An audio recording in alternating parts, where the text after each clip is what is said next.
Hey guys, we're Glenn and Amber Schwarm, and we have flipped over 1,000 houses in the last 20 years. So we know a thing or two about how to find the best off-market deals. You don't want to look on the MLS. The MLS stands for the Multiple Listing Service, and that is a service where every real estate agent around the country lists their properties for sale so you and I as buyers can find them.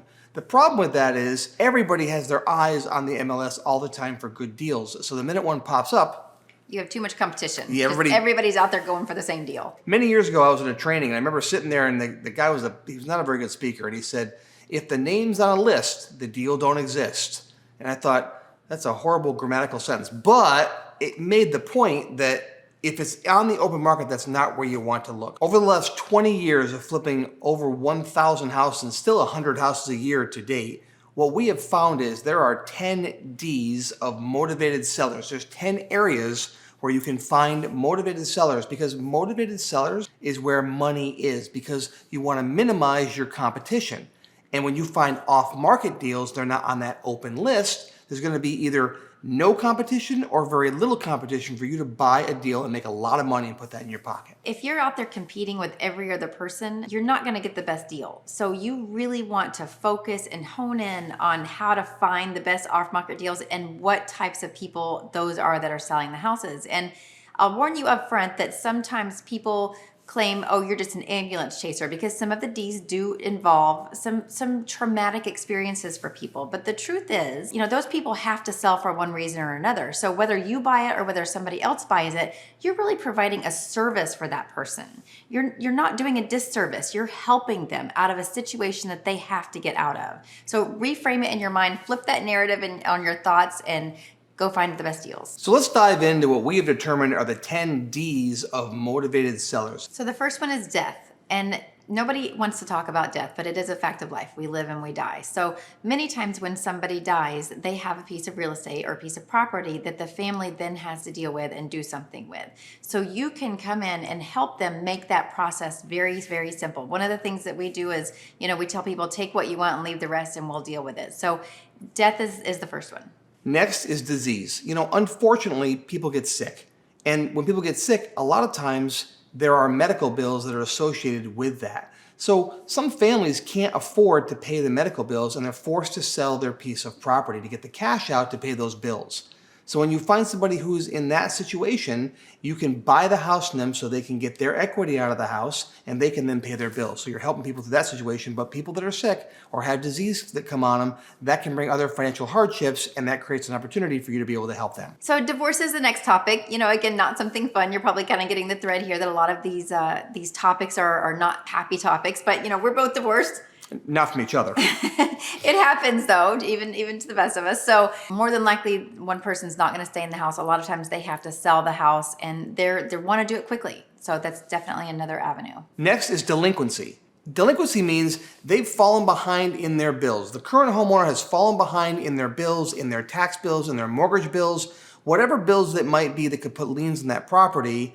They are starting to fall behind. When that happens, they want to try and capture the equity, or if they don't have any equity, they want to get out of that property because they can't afford the monthly payment. So that's where you can step in as an investor and help them get out of that tough situation by buying their home. And the next one is deserted.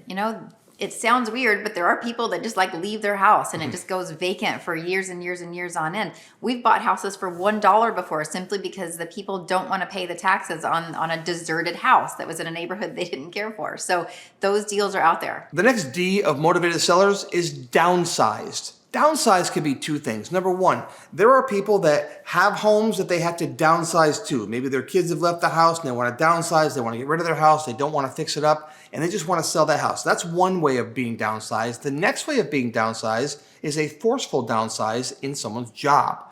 So a corporation comes along and says, hey, we're going to downsize our work crew, and they lay people off. When they lay people off, people start to panic and say, I can't afford this house payment anymore. It's time for me to sell my house. And that creates opportunity for you. And the next one is destination. People have to move for one reason or another. Maybe they're moving to be closer to a family member. Maybe they're moving because of a job. Maybe they're moving just for a change of scenery. But a lot of times in those cases, people want to get out quickly. The next one is one of my favorites, is dilapidated. Dilapidated means that the house is run down. It's a little bit beat up and it needs work.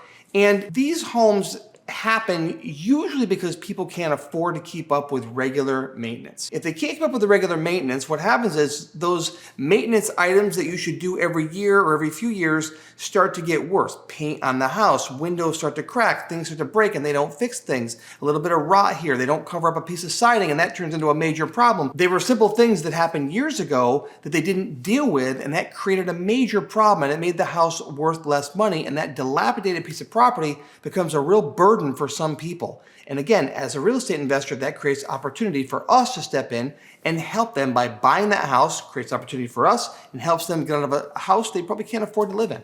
Yeah, and the next one is disaster. And that could be a natural disaster like a hurricane or a tornado or an earthquake that has done so much damage to the house that people just don't want to live there anymore.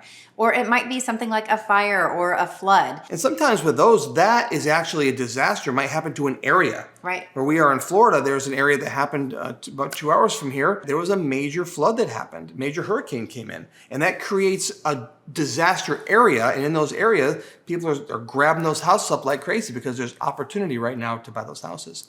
And the next D, the last one I want to talk to you about is being disgusted. Being disgusted means that the person who owns the house is just sick and tired of being sick and tired. They may have a multitude of these different Ds we talked about that are all happening simultaneously. And when that happens, people start getting disgusted and they say, you know what, just get me out of this house. I want nothing to do with it. They could be a landlord who's sick of being a landlord because they're not doing it the way that we teach. They could have had to move out of the area, right? That could be a combination of destination where they had to move and they're trying to be an out-of-state landlord and they want no part of it. They are disgusted. And when people are disgusted, that's exactly when you can step in and help them. Now, all these Ds we just talked about are motivated people. They're motivated sellers, and people that are motivated will sell the house for much less than retail. If they had the time to list it on the regular MLS, they might do that. Our job as investors is to get to them before they put it on the open MLS and everybody else shows up to buy the house. By the way, if you like this kind of content, you want more tips, you want more tricks, you want more industry knowledge, make sure that you like this video and make sure that you also subscribe to this channel for more information. And we also want to know your feedback. So do me a favor and put comments in here, put questions in here. Because if we like the question, if we see a lot of people have the same question, we're going to make videos specific just to that topic. Okay, so now you know what off-market deals are. We want to teach you how to find them for yourself so you start profiting from real estate investing. Okay, in the next video, we're going to teach you how to find all these off-market deals. So click right here, make sure you like and subscribe, and we'll see you there.